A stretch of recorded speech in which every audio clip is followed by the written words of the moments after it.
ಇವಾಗ ತಾನೇ ಅಮ್ಮ ಆಗಿರೋ ನನ್ನ ಅಮ್ಮಂಗೆ ಇರೋ ಚಿಂತೆ ಏನಪ್ಪ ಅಂದರೆ, ಒಂದು ನನಗೆ ಏನು ತಿನ್ನಿಸಿ ಕುಡಿಸಿ ದಪ್ಪ ಮಾಡಬೇಕು ಅನ್ನೋದು, ಇನ್ನೊಂದು ಅವಳು ಏನು ತಿಂದು ಕುಡಿದು ತೆಳ್ಳಗಾಗಬೇಕು ಅನ್ನೋದು.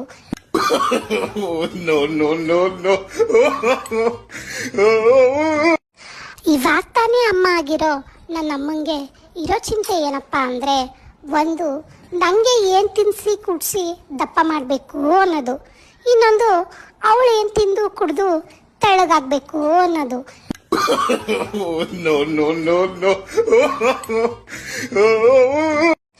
ಇವಾಗ ತಾನೇ ಅಮ್ಮ ಆಗಿರೋ ನನ್ನ ಅಮ್ಮಂಗೆ ಇರೋ ಚಿಂತೆ ಏನಪ್ಪ ಅಂದರೆ, ಒಂದು ನನಗೆ ಏನು ತಿನ್ನಿಸಿ ಕುಡಿಸಿ ದಪ್ಪ ಮಾಡಬೇಕು ಅನ್ನೋದು, ಇನ್ನೊಂದು ಅವಳು ಏನು ತಿಂದು ಕುಡಿದು ತೆಳ್ಳಗಾಗಬೇಕು ಅನ್ನೋದು.